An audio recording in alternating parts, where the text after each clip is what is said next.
right, so we're finally here. It's the day. We've been talking about this for a while now. The restaurant leadership experience. We're going to show restaurant owners how to stop being an operator and start being an owner, which means they get to focus on growing the business, improving the business, scaling the business, nurturing the business versus working in the business. And we do that through leadership development. Your leaders are the key to you becoming an owner and not an operator. I'm excited. We got 50 people, 50 restaurant owners in here. It's all we can fit in the room. Sold out. Here we go.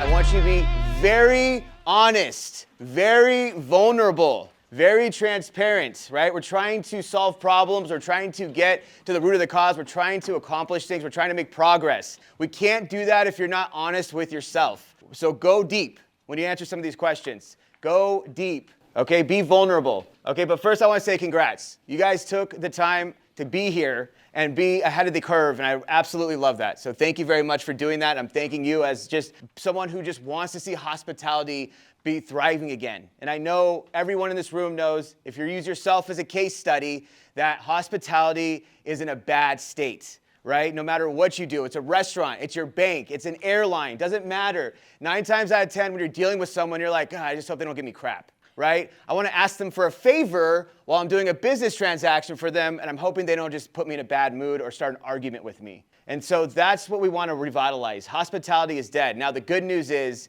if you can get it in your business at a high level, then you are going to be ahead of most of your competition. And again, use yourself as a case study. You guys go out to eat all the time, right? Does everyone here eat out? You guys go to sit-down restaurants? Yeah? What's it like out there? Are you like, man, I can't pick everywhere. They just do such a good job. They value my business and my money so much, I don't know where to go, right? It's just like, what place is going to give me the less crap? And that's why Chick-fil-A thrives so much. And we're going to dive deeper on that because Chick-fil-A models their business model off of making the guests feel valued. Giving hospitality. When you walk into Chick-fil-A, you're never worried about getting crap. I can ask them for 10 sauces 10 different times. The guy's going to smile and give it to me. Same with In-N-Out. In-N-Out does the same exact thing. They're smiling. I walked into an In-N-Out, and this 16-year-old kid is sweeping in the front. I go through the door. He opens the door for me, and he goes, hey, how's it going? With a big smile on his face. I can't remember the last time someone smiled at me. That's how I was like, oh, my God. I was like, wow, that's amazing, right? And then I go up to the counter. Hey, what can I get for you? All right, double, is that it? And I go, no, there's a lot more. But that's what I'm talking about. It's like that type of tenacity. That comes with culture. That comes with leadership. That comes with systems. But that comes from an owner who's dedicated. Bottom line. That's what it is. Just like everyone in this room, whether you're an owner, manager, whatever position you're in, you're dedicated because you're here. Because you're spending the most valuable commodity here. What is that? Your time. Yes.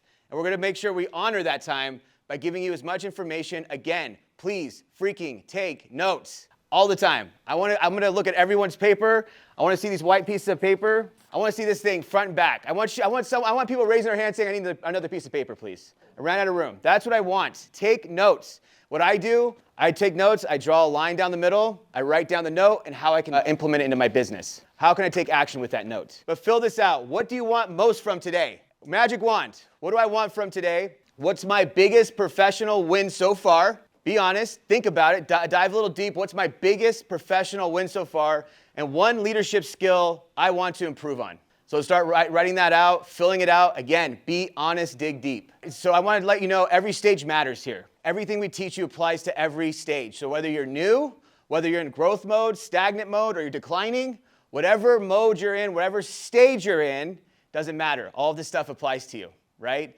It's all an accelerator. It's all an elevation.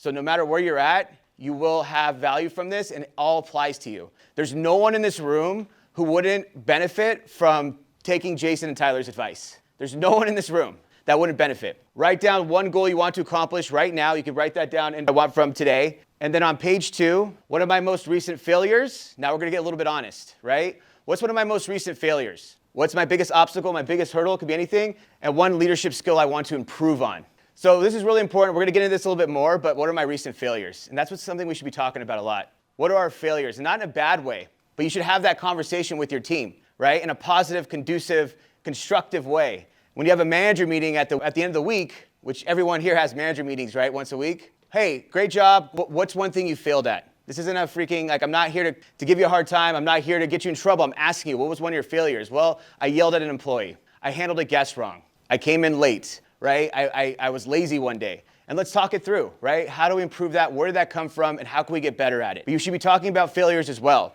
That's a big piece of being a leader, being a manager, being an owner. Any of those positions, we're talking about failures to identify and make them feel comfortable to come to you with those failures because we want to coach them. Every business owner I've talked to who's highly successful, who runs a highly successful restaurant, who runs highly successful managers, multiple managers, every single one I talk to has the same thing that they say. I coach my people all the time. I'm with them. I talk to them all the time. I know exactly where they're at in their head. I know exactly where they're at in their progress. I coach them. So everyone here is a leader. So that's what we should be doing with our servers. That's what we should be doing with our bartenders. That's what we should be doing with our hosts, our cashiers, right? Dishwashers. Doesn't matter. We're coaching them, talking to them, connecting with them. As owners, when we can get that into our management team, our leadership team, then they're going to be the ones that do it. But this is how you become an owner, not an operator. This is how you ultimately delegate, but you have to be good at these skills in order to pass them on. You're not going to be able to tell people how to open a restaurant in a kitchen, say, here's how you make the menu and cook the food if you don't know how to cook food, or if you do it at a low level. You have to become a really good chef, and then you can pass on the information and knowledge. We have to do that too. Ultimately, bottom line, our job, our goal to be successful, we develop people. If you can develop people, you will be successful in any business that you run, because that's ultimately what it is. Would anybody here benefit from cloning themselves? Anybody? The second best thing we can do is teach someone our ways, right? But we have to be doing our ways at a high level, and we have to be able to know how to teach it as well. That's a skill set. There's a thing called the animal code. There's a bunch of different ones, but I use the animal code by Jim Quick. Take a test, and it'll tell you what animal you are. It's 4 different animals, the cheetah, dolphin, penguin. And what it teaches you is how that person learns and how that person executes. Because I'll give you an example. When I was running my business, I had an editor, and he would freaking take forever. And it would just frustrate me. And I go, why does he just get it done? Why does he move fast? Why doesn't he do it faster? And so I'd reach out to him, and one day I was like, I'm going to fire this guy. And then I saw Jim Quick in a podcast, and he explained this. And he goes, some people work slower. Some people work faster. Some people do X, Y, and Z, but you cannot judge them on their work because they're different than you. And I was like, oh my gosh, I'm expecting him to execute like myself. And that's kind of a dumb way to think, right? He's executing slower, but his work is good, and he cares, and it was correct. So I kept him, and he's still here, and he does great work. And you guys have all servers, bartenders, managers that are going to be working with you, where you have to understand how they operate in order to be able to teach them best. And that's just a little piece of how important a skill set is when it comes to training. You have to understand your people. If you don't understand them, it's going to be a long road for you. It's going to be a really long road. It's hard enough to get people hired. It's hard enough to find people that are willing to learn and grow. And it's even harder to keep them and keep them flourishing. That's what we want to do. We want to grow them. So I was doing this, I was putting everything together, and I'm like, this is not going to be 4 hours. This is going to be probably 5 hours. Are you guys okay with that? Okay, there's a lot of information, and I'm just letting you know right now. I want to give you a little bit of a breakdown, but first, 5 hours, 6 hours, a long time to be in a room. So all I'm going to ask you to do is keep the energy up. Is that fair for me to ask you guys that? Okay, so all I'd ask you to do, if you guys agree with me on something, can you guys say, yes, chef? Yes, chef. Just give us a yes, chef, and mean it. We're all here for a reason, to learn, to grow, to be more successful. Show some dedication, right? When we get a yes, chef, give me a 10 every time. It'll make all the difference in the world. Do you guys agree with that? Yes, chef. 90% of restaurants focus on the wrong things because they're telling you there's ways to market to grow your business, right? It has an ROI. You give us $1, they give you $2, right? There's a way to grow. So that's a different way of thinking instead of thinking that costs money, right? There's an ROI, but how do I get that ROI? How do I get that best ROI? It's the same thing. There's a lot of things that restaurants focus on. They focus on the wrong thing. Most of the time, we're going to get into this later, it's because they're putting out fires, right? If you're busy putting out fires all day, you're not going to be able to see who has the matches. So we want to get you away from that, right? Away from the firefighting mode and focus on the right things. So some core truths we want to talk about. What is a successful business model? Pretty simple, right? There's a demand in the market. I create a business that meets that demand. And now I can sell a bunch of product because of that. So you see a demand in the market, you create the product, and then now you're able to sell the product because there's demand. It's saturated, right? I can go down the street in any 10-mile radius, and there's going to be 100 restaurants in any direction. It's saturated. What's not saturated, guys? What's not saturated? Hospitality. So should we be building our business model off of food, that we serve food at a restaurant, or should we be building a business model that we give the guests the best experience possible? If you can develop this in your business, if you can give the guests the best experience possible consistently, if it's part of everyone's culture, you're going to be successful. Chick-fil-A is freaking proof of that. They broke into a market that was saturated, and they separated themselves. Does anybody think Chick-fil-A has an exponentially better chicken sandwich than Popeyes? No. What about better food than, let's say, McDonald's? Yeah, do you think maybe the hospitality and the experience and the ambiance has an effect on that psychologically? Right, because if I tell you, hey, I went to Tyler Florence's steakhouse. I've been to Mastro's Steakhouse. I can tell you exactly why Tyler Florence's steak is better. It's because of the cut of steak, the way they prepare it, the butter they put on it, and the sides they serve with it. I can tell you that right now. I just asked you guys, what's the difference between Chick-fil-A and McDonald's? Why is it better? And you're like, it's just better. Maybe it's a psychological thing. So you want to elevate your business easily. You're already paying people to get those people that you're already paying to elevate your experience. But you're going to have to give them the training and the leadership and the systems. So this is what I'm talking about when I'm saying focusing on the right things. I want to build an elevated hospitality experience for all of my guests. That's my focus. That's what I do. I have an experienced business. I think everyone can agree with this. Thinking like everyone else will get you average results. It's time to change things. Infinite versus finite mindset. Short term or long term. When I'm thinking about my business, when I'm making business decisions, when I'm investing in my business, when I'm developing my business, when I'm growing my business, am I thinking short term or am I thinking long term? Yes, obviously you want to think long term. Apple versus Microsoft. Do you think Apple's infinite? Yes, Apple's competing with themselves. So that's what I'm asking you guys. Are you guys competing with yourselves? Or are you guys competing with the people across the street? Are you guys competing with your bank account? Because that's not what you want to do. You got to go future thinking, future proofing. Tyler and Jason were just here, right? They were just talking about it. ChatGPT. People already look up restaurants on ChatGPT. I would want to be a business owner saying, how does ChatGPT work? How do I get on top of ChatGPT when people search my business? Because guess what? 90% of your competition is not thinking that. We just talked about this. I'm going to go deep into this. Don't you worry. But Chick-fil-A and Popeyes, right? We're going to go into that. Obviously, we know this is an easy one. Facebook versus MySpace. MySpace is like, how do we get more people? How do we get more signups? Facebook's like, how do we sell more? What products can we have to sell more? Advertising. Now Facebook came up with the advertising model, all kinds of crazy stuff that they've come up with. Every decision I make, everything I think about, is it finite or is it infinite? Am I thinking that way? Obviously, there's going to be some decisions you have to make in a finite sense, but ultimately, when I'm building, this is what I'm looking for. So Chick-fil-A, 2001, they did $1 billion a year. 2023, now they're doing $21 billion. It's actually $25 billion now, okay? Popeyes does $6 billion a year. KFC does $33.9 billion a year. At the time, Chick-fil-A did $21.5 billion a year. But who's the winner with those numbers? KFC. Obviously, I'm going to show you why that's different, because they do it with 1/10 the locations, and they have only 50% more sales. Imagine how much easier it is to operate that way versus having to have 10 times the locations. Per square foot, they're absolutely crushing, decimating KFC. KFC is just a marketing machine. That's why they have the numbers they have. Chick-fil-A, also a marketing machine, but what's the second piece they have?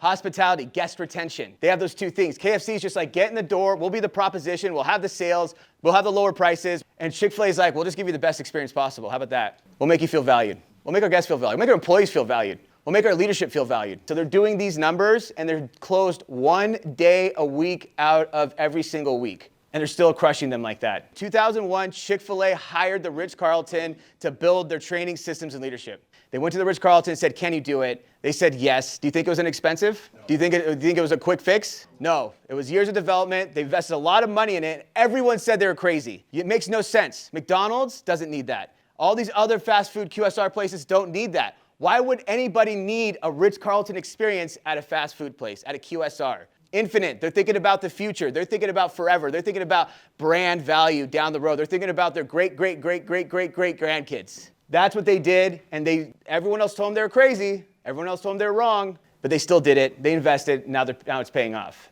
Real quick, I've already said this several times. Knowledge is not power. Knowledge with action is real power. We're going to give you guys a lot of information, a lot of knowledge today. What do we need? Action. Action, action, action. Please, action. The 80-20 theory. Bottom line, all problems are 80% psychological, 20% execution. It's not about resources, it's about being resourceful. I can guarantee you, if you guys have a problem right now, you can raise your hand. I can ask you what the problem is, why you can't do it, and that why you can't do it is actually not a reason why. It's a psychological thing. It's just being resourceful and figuring it out, right? I get a lot of, it's my people, it's the economy, it's the pool of people I'm hiring, the way my restaurant's set up, all these things, right, of why, but really there's a root cause that's the real problem. So I want you guys to think about it. Every time you go, I have this problem and I need to solve it, but I can't because of this obstacle. Once this obstacle's fixed and I can solve it, more than likely it's a psychological thing. You can fix that problem. You could probably fix it today or start fixing it today. Is this actually a psychological problem or is this an execution problem? Is this truly something that I cannot do because of X, Y, and Z, or am I not being resourceful enough to figure out how I can do it? And resourceful and resources are two different things. I'm not saying it means money. I'm not saying it means more people. I'm not saying it means a different environment. I'm saying resourceful. What I have at my disposal, how can I use that to solve my problems? The quick fix might think, oh, I can just go in and train the staff, right? Infinite mindset is leadership. I'm going to develop them. They'll develop this team underneath them. Training, training, training, coaching, coaching, coaching, growing, growing, developing, developing, not busting tables, writing people up. That energy can be focused on developing versus being on hands-on. So that's really important. So what we're here to do together is show you how to operate ahead of everyone else. I already told you, if you can honestly think of it as we're a hospitality-forward industry, our business is hospitality, not serving food, and our whole focus, my whole focus is making sure that we give every guest the best experience possible, and I'll do whatever it takes to get there. That's how you're gonna get ahead of everyone else, because other owners aren't thinking that way. We'll make your competition wonder how you're always 2 steps ahead and focus on being an owner, not an operator. Page 3, write out one of your most recent failures and what you learned from it, your biggest obstacle right now, and then an ownership skill that you want to improve on. Be super honest. Biggest failure you've had, it could be anything, right? Relationship with my GM, running my business, running my P&L, whatever it is, my biggest obstacle right now, what is it? If you could just fix one thing right now, instantly, what would it be? And then one leadership skill I want to improve on. So we've worked with 300 restaurants. I've had 2,500, 3,000 conversations with different restaurant owners. I've never had a restaurant owner said, we got our leadership dialed, we got our training dialed, we got our hospitality dialed, we're looking for X, Y, and Z actually. Never have had that conversation. Some people are better than others, but it's always an issue. And as you scale, it gets harder. How painful is 2 to 5? 1 to 2, you're like, I can do this. I can start, look at this, boom, boom, boom, boom. And then all of a sudden 2 to 5, you're like, wait a minute, let's go back to 2. So it's hard, right? When you want to scale, Amy, great point. How do you stay relevant, right? Well, there's a lot of brands that stay relevant. What mindset do you think it takes to stay relevant? Infinite mindset is what it's going to take to stay relevant. Chick-fil-A, imagine where they'd be if they didn't hire Ritz-Carlton, right? If they didn't take that path, would they be where they're at right now? It's thinking outside the box, guys. That's what I'm talking about. That's why I'm here today talking to you. Think outside the freaking box. If you're doing what everyone else is doing, you're going to get those results. We want to get better results. We want to get our own results. Think outside the box. Cheesecake Factory, multi-billion-dollar restaurant company. They started off with a guy, his mom was making cheesecakes in a basement. She opened the Cheesecake Factory in LA, and he goes, why don't we make this into a restaurant? And so he made one into a restaurant, and everyone said, don't name it Cheesecake Factory. Can't do that. Can't do it. Doesn't make any sense. Why would you name it Cheesecake Factory? It's a restaurant. Goes out, it gets a line through the door, or out the door. Everyone freaking loves it. And now he's watching one day and he's seeing there's other people going to other restaurants and he's on a lunch. And he goes, I want those people. I want those people. Why are they going to other restaurants? Oh, they're serving other food. So he found out what their most popular dishes were and he recreated them. He hired a chef to recreate them. That's why Cheesecake Factory has a freaking 115 or 116 menu items. That's why. And everyone said, no, you can't do that. You can't do that. Focus on one cuisine. You can't do multiple cuisines. You can't do that. And he goes, why not? And he did it. And now you can't copy that business model, but what you can do is think outside the freaking box. People are going to tell you can't do things. It's not the right choice. It's not the right business move. It doesn't make any sense. Do what you want, what you know is going to work, or you think is going to work, but you have to try it. Love him or hate him, Elon Musk said, you got to fail 10 times before you succeed, so you might as well start failing, right? Get the ideas going, start executing, get those failures, and eventually you're going to get a win, and it might be that one that unlocks it for you. Look at Mastro's. How long have they been around? Still freaking relevant, right? How are they staying relevant? Obviously, they have hospitality, consistent food, all that good stuff. They also have marketing. They do things outside the box, and they keep their brand standards, brand values up. Guarantee you that's what they talk about every day, every pre-shift, every leadership. I want to start with this: posture, picture, and plan. Okay, so this is a big deal. This is a really big deal for your mindset. This is what we want to focus on. Posture. Where are you at right now? What is your state right now? Right? So like if I'm going to see a movie, I'm probably in the posture of eating popcorn, right? I'm probably going to buy popcorn. If I'm going to Home Depot to go buy something, I'm probably not going to buy popcorn. Now, my point is you have to have the right mindset. You have to sit here today and go, I want to take this in. I want this. I want to. So you're going to hear things that might not make 100% sense, might not make a lot of sense. Maybe I can't apply that to my business, right? 80-20, psychological. Like, oh, I can't do that in my business. Well, I can't really apply that. No, that's not going to work in my business. Get your posture right, right? Posture your head, your mind in the right way. And it's not how I can do it, it's why, right? And that's where you want to start with.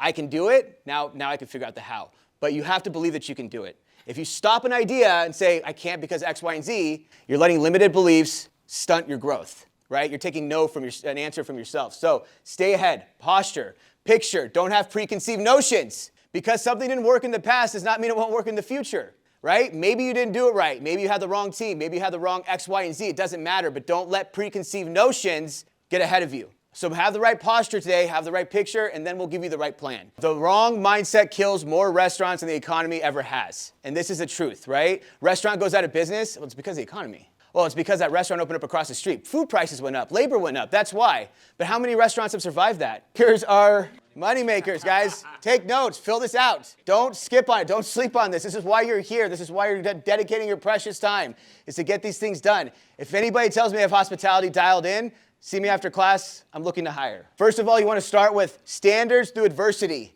Does anybody here have high standards for themselves? Raise your hand. If you have high standards for yourself, raise your hand. So everybody, about 50% of people in this room have high standards. When I walk in and I'm talking to a restaurant and there's a bunch of servers and bartenders and hostess, I go, does everyone have high standards? Who has high standards? Oh, everyone's like, yeah, I have high standards. And I go, okay, now one thing I can tell you when I'm in the restaurant, I say, I guarantee you're looking around and you're pointing out people in your head saying, that person does not have high standards. That person should not be raising their hands, because everyone wants to have high standards. Everyone thinks they have high standards, but they do mental gymnastics. High standards are easy to keep when things are easy, right? You walk into work, it's an easy day, you get a $1,000 tip, your manager's being super nice. Oh, my standards are over here. I'll let them do whatever you want.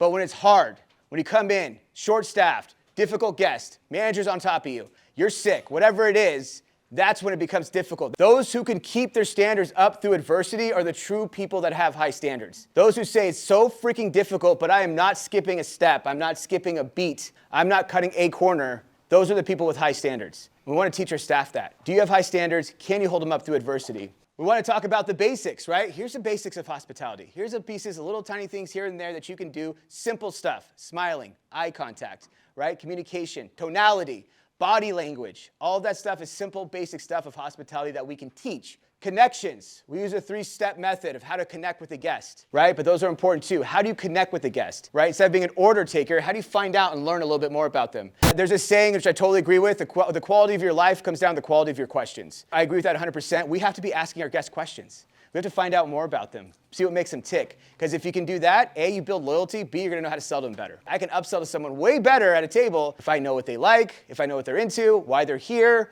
what their mood is. With all that information, now I can truly upsell to them. So that's really important. And then getting wins. Wins is exceeding the guest expectations when they least expect it. Can I ask you guys a question? If your significant other gets you a birthday gift on your birthday, are you happy? Okay, so what if you had a really hard week and it's Wednesday, and you're coming home, and you're just freaking defeated. You want to curl up into a ball. And you get home, and your significant other pushes a gift across the table and says, I know you're having a really hard week, and I just wanted to get you this to let you know that everything's okay and I love you.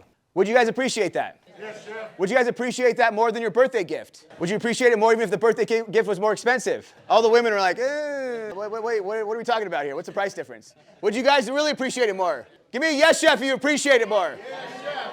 It means more. There's more thought behind it. You're expecting a gift on your birthday. Thank you, that was very nice of you, but you better give me a freaking gift on my birthday, right? I'm expecting it. But when you do something out of the kindness of your heart to go above and beyond for someone without them like getting anything back unconditionally, it has a huge, huge impact, way bigger than something you're expecting. So that's why we want to exceed expectations when they least expect it. And then lastly, unconditional, like I've been talking about. We want to get them unconditionally hospitable. And the way that works is you're going to install it like this. Onboarding process, we talk about standards through adversity. We set the expectations. Here's what we're expecting from you.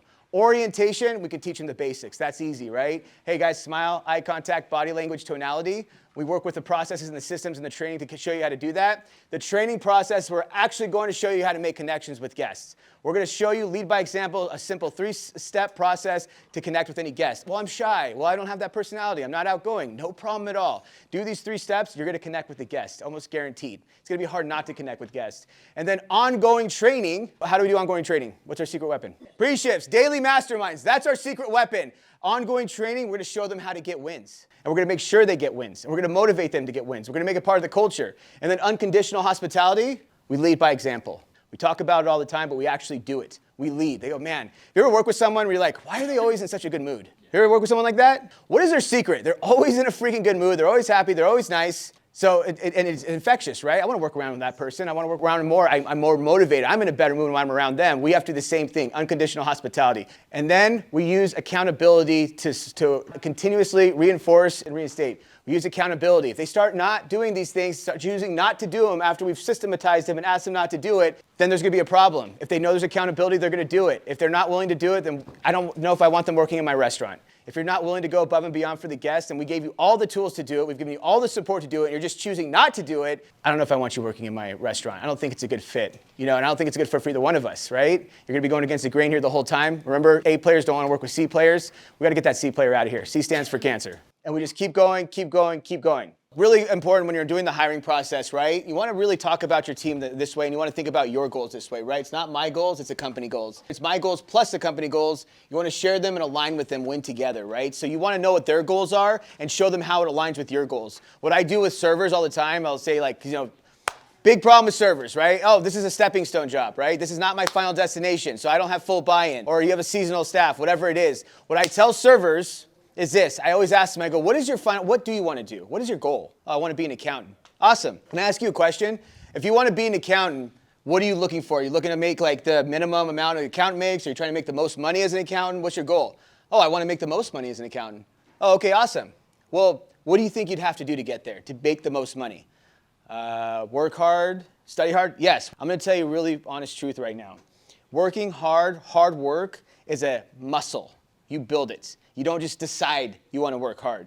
You build it over time. The first time I took a supervising shift, I had a migraine because it was so hard. After a month, 2 months, I could do it in my sleep, right? I built that muscle. You keep building that muscle. That's why some people are like, owners here, right? I work 18, 20 hours, right, a day, right? I get 4 hours of sleep. How do you do it?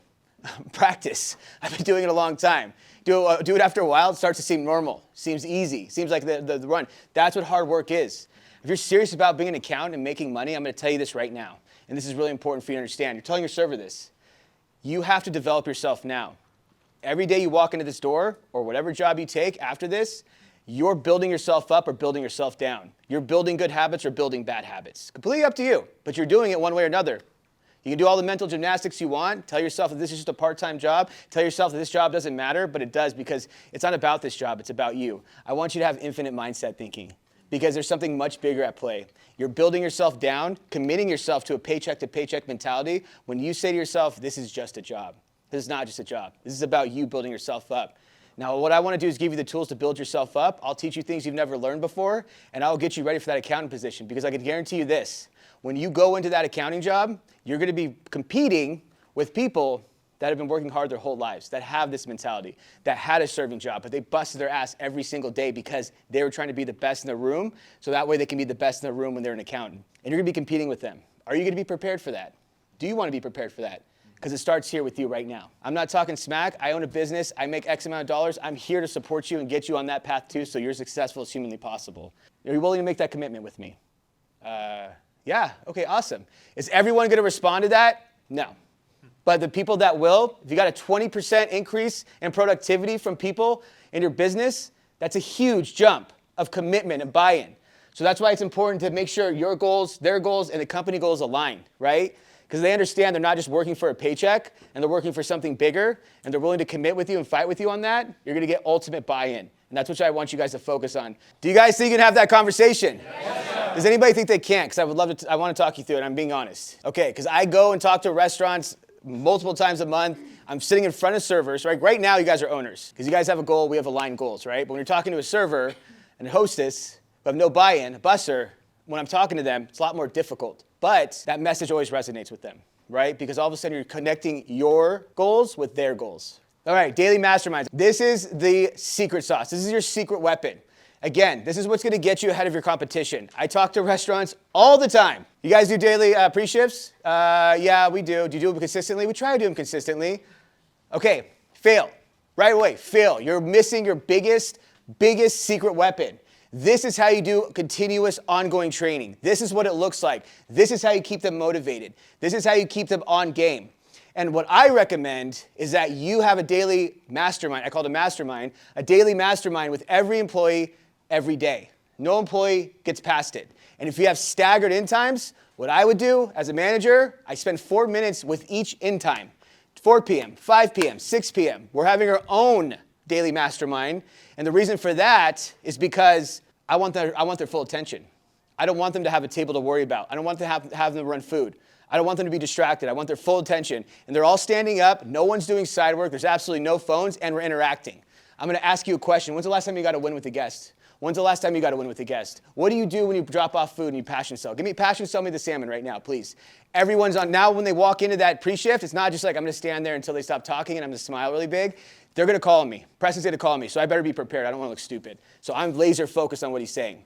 I also, like we talked about in meetings, I make it functional, right? Pull out all the stuff that doesn't need to be said in that pre-shift. Head counts, big parties, 86 items. That can go on a piece of paper in the back of the restaurant that they're required to read, and it's their job to read. And if they don't do it, there's accountability there.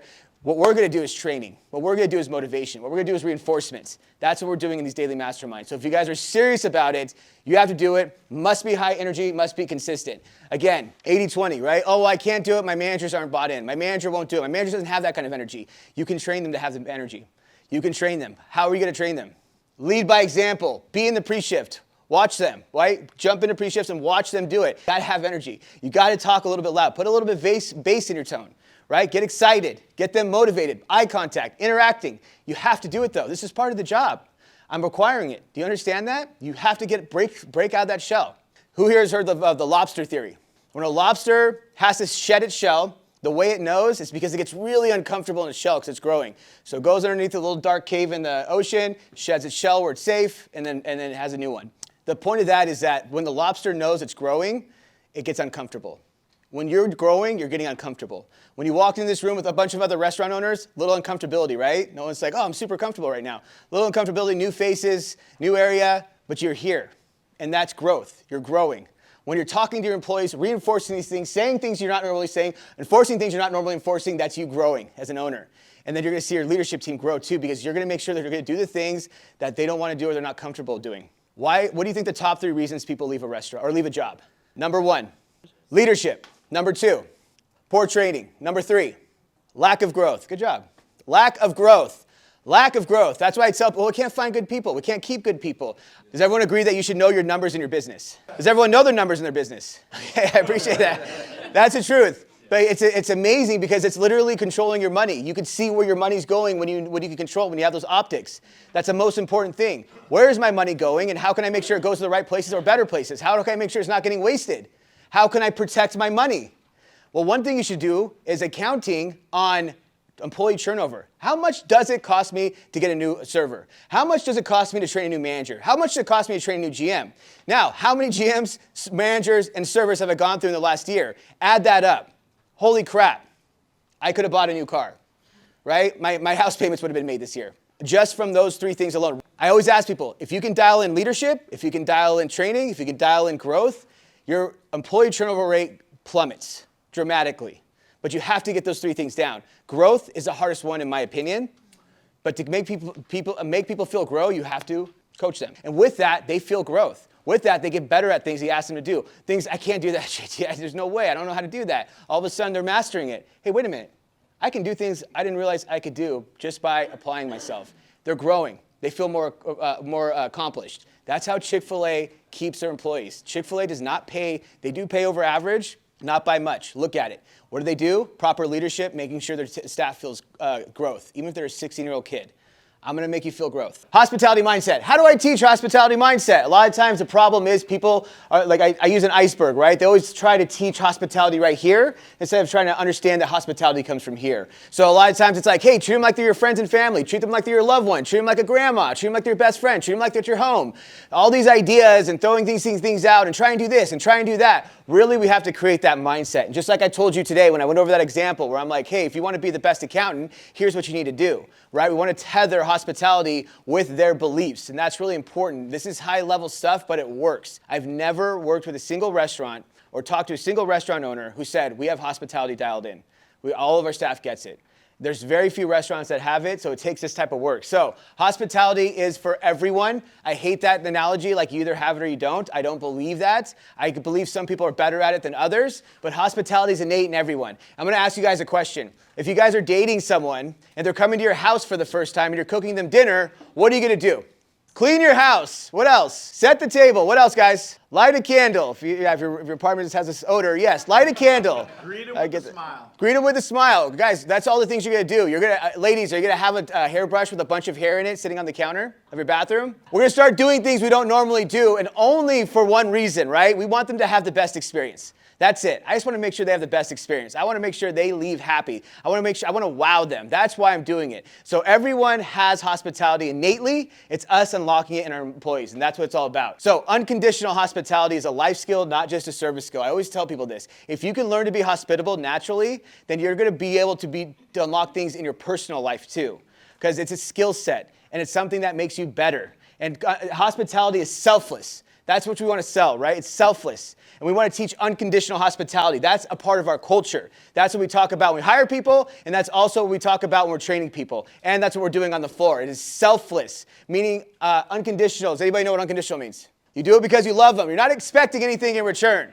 If a mom loves her child unconditionally, that child doesn't have to grow up to be a certain thing. That child can get in trouble. That child doesn't have to give them money. All they have to do is exist, and that mother's going to love that child unconditionally. It's unconditional. We have to give unconditional hospitality. We have to go and teach our staff. We have to train them to say it doesn't matter if they're being nice. It doesn't matter if they give you a tip. It doesn't matter if they're acting a certain way. It doesn't matter if they're complaining about the food. We're giving them hospitality no matter what. Do you think that we should train our staff to only give hospitality to the guest? Who else can we give hospitality to?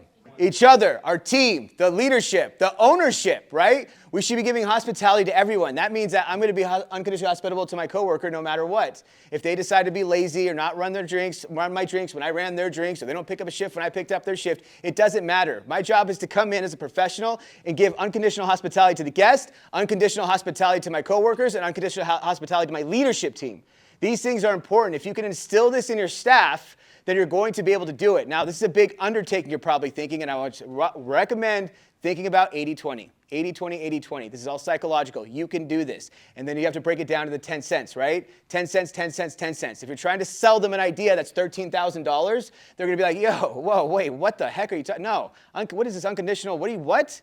But if we break it down 10 cents, 10 cents, 10 cents, it becomes easier, right? If you go up to one of your employees, Trinity, and say, I'm going to have you do 18 food orders from 18 different vendors tomorrow, are you ready? They're going to be like, no, I'm not ready. But if you say, I have one vendor I'm going to do, here's how you do it. Can you start that tomorrow? I think I could do that. Yeah, absolutely. Okay, and I'm going to walk you through that process as well. That's what we want to do with unconditional hospitality. We want to give them the infinite mindset. We want to excite them. This is exciting. You're about to develop yourself. You're going on a journey for yourself. I don't want you to think about the paycheck you're going to make. I want to think about the money you're going to make 10 years from now, 5 years from now. I want you to look back and say, Preston was the best leader I've ever worked with. This company was the most impactful. I've worked with a lot of business owners who don't work in the restaurant industry who say one of my best jobs I ever had was at this restaurant with this person doing this because they inspired me so much. Tyler Florence, we worked with him. It was amazing. I got to talk to him a lot. And I asked him what his first job was. A dishwasher. Does anybody know who Tyler Florence is? Yeah, celebrity chef. He owns a bunch of restaurants, super successful, about as successful as you can be as a chef, right? He made it to the top, the pinnacle. I said, your first job as a dishwasher, what was your attitude like when you were a dishwasher? And he goes, I was the best freaking dishwasher. I was the best dishwasher. I had a system to be the fastest dishwasher. Servers would walk in, I'd meet them halfway. I'd meet them at the door. I was the hardest working dishwasher they ever had till this day. That's how he became successful. Now, if he said, this is just a job, I'm above this, dude. What are you talking about? Man, I'm a chef. This is just passing time. I'm going to do whatever. If they let me go, good luck. But it's that mentality of being the best that got him to where he's at. Because he was the best no matter what he did. I want everyone in the room to have that mentality. And I want you to give that mentality to your staff by talking to them about these things, by motivating them. So on page 19, I want you to fill this out. What's the top of the iceberg for you? What do you see yourself doing right now? Here's how I'm training hospitality, and it's not working. What's under the surface? What can I start training my staff to understand hospitality truly? And one way I'll model unconditional hospitality this week. How am I going to model? How am I going to lead by example with unconditional hospitality? What am I going to do as a leader, as an owner, to model, to lead by example with unconditional hospitality? And a standard I will raise in my culture starting today. What's one standard I'm going to raise in the culture that I know is slacking, and I'm letting it slack, that I'm going to raise today, and I'm going to keep it up no matter what? Don't skip on it. Don't sleep on this. This is why you're here. This is why you're dedicating your precious time, is to get these things done. If anybody tells me I have hospitality dialed in, see me after class, I'm looking to hire. I want to show you the hospitality matrix that we came up with, and this we use a 30% rule. First of all, you want to start with standards through adversity. You want to teach your staff to have standards through adversity. Does anybody here have high standards for themselves? Raise your hand. All right, guys, if you have high standards, keep them, right? And I guarantee you, when I walk in and I'm talking to a restaurant, and there's a bunch of servers and bartenders and hostess, I go, does everyone have high standards? Who has high standards? Oh, everyone's like, yeah, I have high standards. And I go, okay, now one thing I can tell you when I'm in the restaurant, I say, I guarantee you're looking around and you're pointing out people in your head saying, that person does not have high standards. That person should not be raising their hands, because everyone wants to have high standards. Everyone thinks they have high standards, but they do mental gymnastics.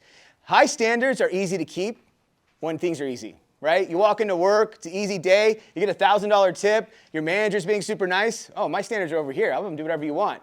But when it's hard, when you come in, short-staffed, difficult guest, manager's on top of you, you're sick, whatever it is, that's when it becomes difficult. That's when you start lowering your standards. Those who can keep their standards up through adversity are the true people that have high standards. Those who say it's so freaking difficult, but I am not skipping a step, I'm not skipping a beat, I'm not cutting a corner, those are the people with high standards. We want to teach our staff that. Do you have high standards? Can you hold them up through adversity? We want to talk about the basics, right? Here's the basics of hospitality. Here's the pieces, little tiny things here and there that you can do. Simple stuff, smiling, eye contact, right? Communication, tonality, body language. All of that stuff is simple, basic stuff of hospitality that we can teach. Connections. We use a 3-step method of how to connect with a guest, right? But those are important too. How do you connect with a guest? Right? Instead of being an order taker, how do you find out and learn a little bit more about them? There's a saying which I totally agree with, the quality of your life comes down to the quality of your questions. And I agree with that 100%. We have to be asking our guests questions. We have to find out more about them, see what makes them tick. Because if you can do that, A, you build loyalty, B, you're going to know how to sell them better. Right? I can upsell to someone way better at a table if I know what they like, if I know what they're into, why they're here, what their mood is. I can with all that information, now I can truly upsell to them. So that's really important. And then getting wins. Wins is exceeding the guest expectations when they least expect it. If your significant other gets you a birthday gift on your birthday, are you happy? So you'd be happy if your significant other got you a birthday gift on your birthday, yes? Okay, so what if you had a really hard week and it's Wednesday and you're coming home and you're just freaking defeated. You want to curl up into a ball and you get home and your significant other pushes a gift across the table and says, I know you're having a really hard week and I just wanted to get you this to let you know that everything's okay and I love you. Would you guys appreciate that? Yes, chef. Would you guys appreciate that more than your birthday gift? Yes, chef. Would you appreciate it more even if the birthday gift was more expensive? Yep. Would you guys really appreciate it more? Why? It means more. There's more thought behind it. You're expecting a gift on your birthday. Thank you, that was very nice of you, but you better give me a freaking gift on my birthday, right? I'm expecting it.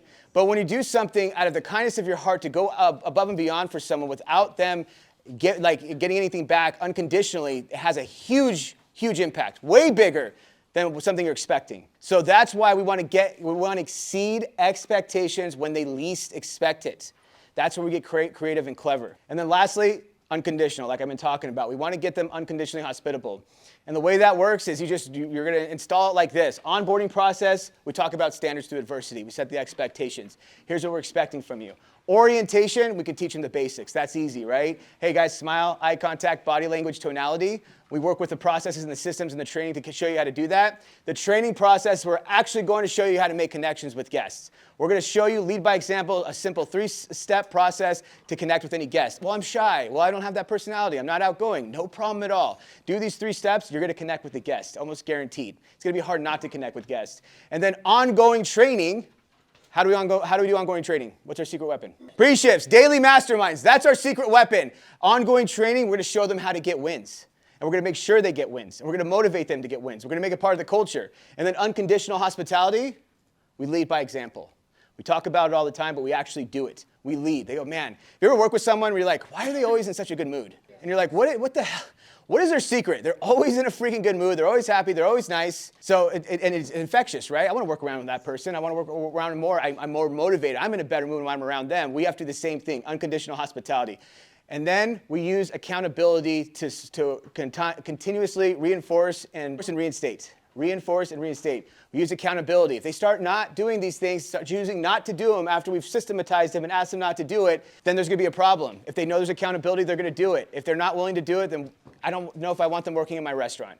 If you're not willing to go above and beyond for the guests, and we gave you all the tools to do it, we've given you all the support to do it, and you're just choosing not to do it, I don't know if I want you working in my restaurant. I don't think it's a good fit, and I don't think it's good for either one of us, right? You're gonna be going against the grain here the whole time. Remember, A players don't wanna work with C players. We gotta get that C player out of here. Just spent 6 hours in our leadership experience development event, which went amazing. It was supposed to be 4 hours, went to 6 because we got so many questions. People freaking loved it. Now we're gonna go into Bosscast, hang out, have a couple drinks. Do